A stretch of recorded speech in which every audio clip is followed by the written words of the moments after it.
A very good morning to all my BCA final year students. We'll begin with the subject of COAS, that is Computer Oriented Accounting System. Now, in the previous video, the previous class, we already studied about the two aspects or the two terminology, that is bookkeeping and accounting. Let us take a flashback. What is bookkeeping and what is accounting? Now, bookkeeping is recording of financial transactions, in the books of accounts. Books of accounts means there are separate books of account for every transaction in the business. That is, if the sales is made, it has to be recorded in the sales book. If the purchase is made, it has to be recorded in the purchase book.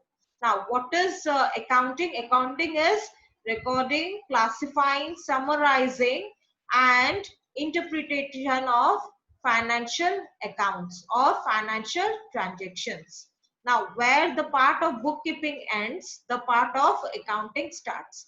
And why accounting is done in a business? To know two aspects, that is the financial position of the business, and the second aspect is to know the profit or loss incurred by the business. Now, coming down to your third part or the third part of your syllabus, that is accounting concepts and conventions. Now, before understanding what are basically concepts, conventions, let us understand why there are concepts and conventions in accounting.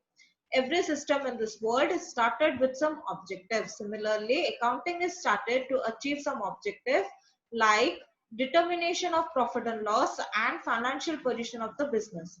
But in order to achieve these objectives, a set of principles, rules, and regulations are to be followed. These principles, rules, and regulations in accounting is called as GAAP, that is Generally Accepted Accounting Principles. Now, in every activity done by a human being is to achieve some objective. Similarly, accounting is performed or practiced to achieve two objectives, that is financial position of the business first part and the profit or loss of the business. And to determine these two parts, there are certain rules, regulations, and principles to be followed while practicing or theoretically or practically the part of accounting. So these principles, rules, and regulations are known as GAAP, that is Generally Accepted Accounting Principles.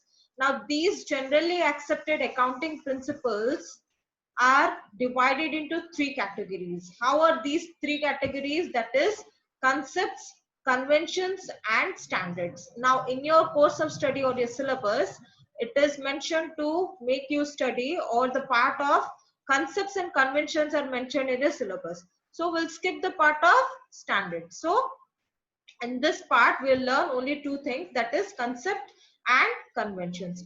Let us come down to the first part. What are the concepts of accounting? What is the literal meaning of concept of accounting and why it is used in the theory and practical practicing of accounting? Now, concepts of accounting.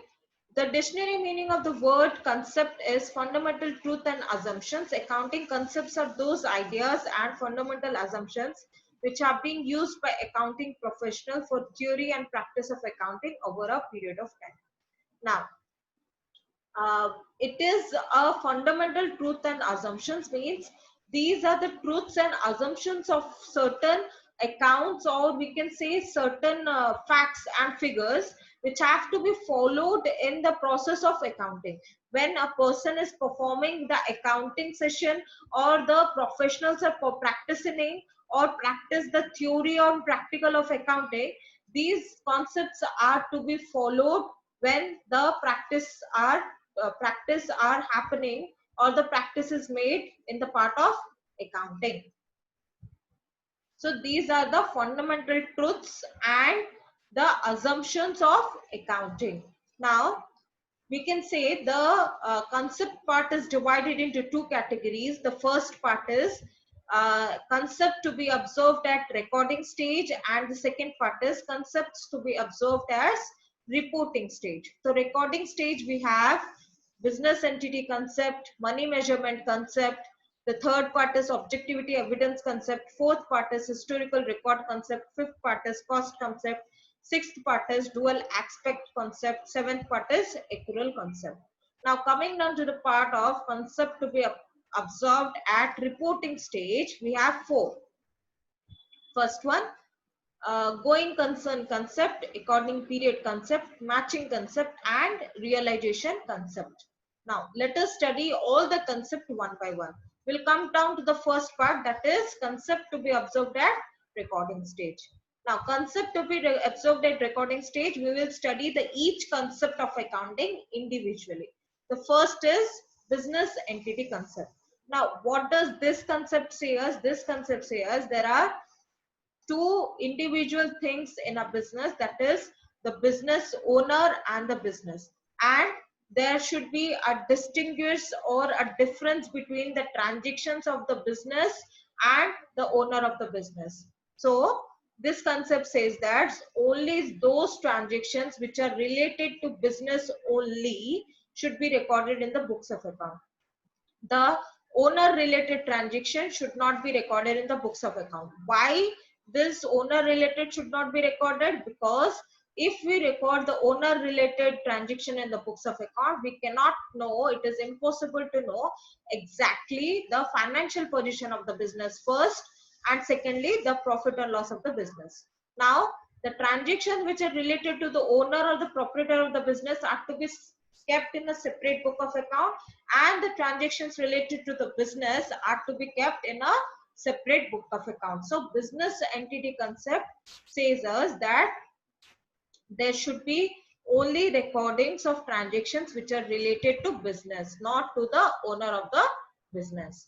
Now coming down to the second part, that is money measurement concept. Now this money measurement concept is easy to understand. It has two aspects. First aspect or the first part is the transactions which are related to which can be converted into monetary terms should be recorded in the books of account. The transactions or the events which are related to or which can be converted to monetary terms should be recorded in the books of account, because money act as a unit of measurement. Money act as a unit of measurement. Now there are different liquids in the universe. So how we measure a liquid? There is a SI unit of liquid, that is liter. We can measure the liquid in liters. Similarly, in business, we can measure every transaction and event in terms of money, because money act as a measuring unit of business. Money act as a SI unit or measuring unit of business. This is the first part of the money measurement concept. Second part is the aspects which cannot be measured in terms of money should not be recorded in the books of account. First part is only the conversion, the transaction or the event can be converted into money should be recorded. Second part, the transaction which cannot be converted into monetary terms should not be recorded in the books of account. These are the two aspects of money measurement concept. Now coming down to the third part, that is objectivity evidence concept. Now what does this concept say? This concept says that every transaction which took place or every transaction should be recorded with a proof. With a proof, it should be recorded in the books of account. Proofs like receipts, bills, invoice, cash memos, etc. We have to have an evidence of every transaction and event which happens in our business. We need to record the transaction with the proof, or you can say with the proof, or you can say with the evidence. Coming down to the fourth concept, that is historical record concept. What is this concept? According to this concept, we should record only those transactions and events which already taken place. So we should not record those transactions which cannot be identified, measured in terms of money, and also documentary evidence cannot be made by future transactions.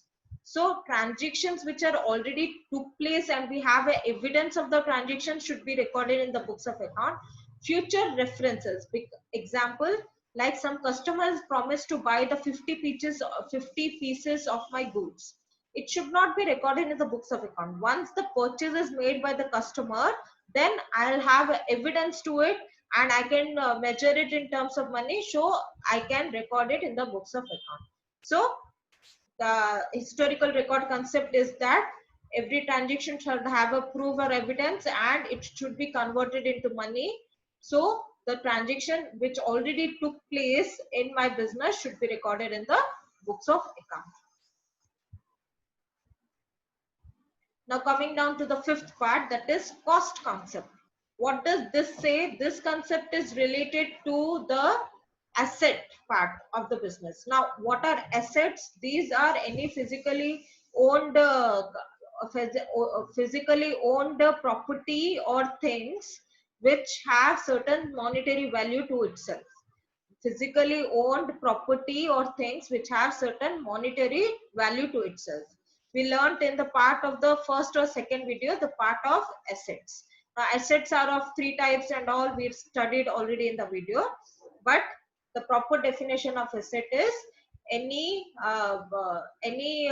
property or object which have a certain monetary value to itself, which is a plus point to the business. We can say a plus addition to the business. So this concept, cost concept, is based on the asset part of the business. According to this concept, all assets are to be recorded in the books of account at the original purchase price, at their cost. Later, if the market value increases or decreases, it should not shown at its cost. So the concept says that the original price of the asset should be recorded. If I purchase the asset for 70,000 rupees, I should record it at 70,000 only. I should not record it at 50,000 when the market price comes down, or 1 lakh when the market price raises up. It should be recorded only with the cost price. The fluctuation of market should not affect the purchase price of the asset. Again, I repeat, assets are any physically owned objects which have a certain monetary value to itself. So this concept is based on the asset part, that the original purchase price of the asset is to be recorded in the books of account. It should not affect when the market price goes up or comes down. The sixth part is dual aspect concept. What does it say? That every concept has twofold effect. That is, every receiver is also a giver and every giver is also a receiver. So in this part, the receiver aspect is the debit and the giver aspect is the credit. So for every debit, there is a credit, and for every credit, there is a debit. That is the actual concept of dual aspect concept. And recording the for every debit a credit and for every credit a debit, recording these both things, we can say it is the recording or the part of dual entry bookkeeping. Dual entry bookkeeping, or we can say double entry bookkeeping. So we can say there is if there is cash purchase, there is also cash receipts. If there is cash is going out of the business, there is also cash coming inside the business. So every debit is a credit, every debit has to has a credit, and every credit has to has a debit. So these recording this debit and credit transactions together is called as double entry bookkeeping. Now coming down to the last part, that is accrual concept. What does this concept say? According to this concept, all expenditures are to be recorded in the books of accounts if incurred and related to current year only, irrespective of cash is paid or not. Similarly, all incomes are to be recorded in the books of account if they are incurred and related to current year, irrespective of cash received or not. Now, what does this mean? That every expenditure that is incurred and related to current year, incurred and related to current year, expenditure made already incurred and related to current year, irrespective of cash is given or not, cash is paid or not to that expenditure. And similarly, coming down to the part of income, for every debit there is a credit, or every debit there is a credit. So for every expenditure there is also a income. So these both terms are related. So cash, similarly the income part also, if the income is recorded in the book of, if it is incurred, if the income has came, whether cash is received or not, cash may be received later, but it has already happened, that purchase is already made, but the cash is not given, but the purchase is made, it should be recorded in the books of account. Again, we'll repeat all the seven concept at recording stage. The first is business entity concept, that says that business transactions and owner are two separate persons, and we should not mix the business related transaction with the owner related transaction. Second is money measurement concept. It consists of two aspects, that the transactions related to can be which can be converted into monetary terms should be recorded in the books of accounts, because money act as a unit of measurement. Second aspect is the transactions which cannot be recorded, which should not be recorded in the books of account, which cannot be converted into money. Third is objectivity evidence concept.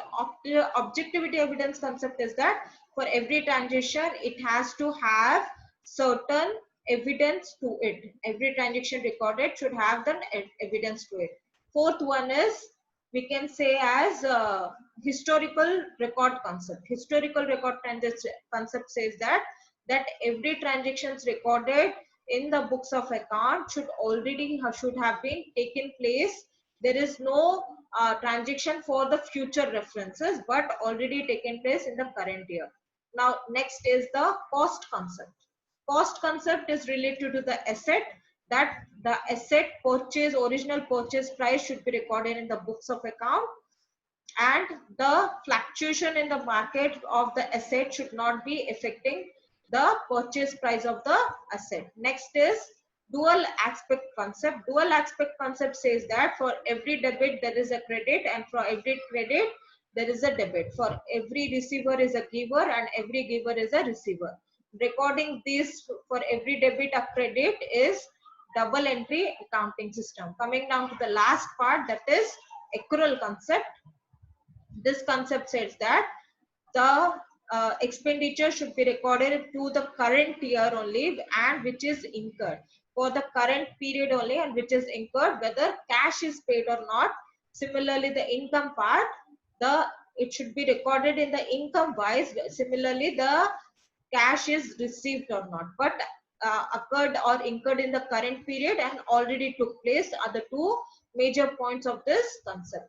Now these are the concept related to the recording stage. In the next video we will study the concepts relating to the reporting stage. Thank you.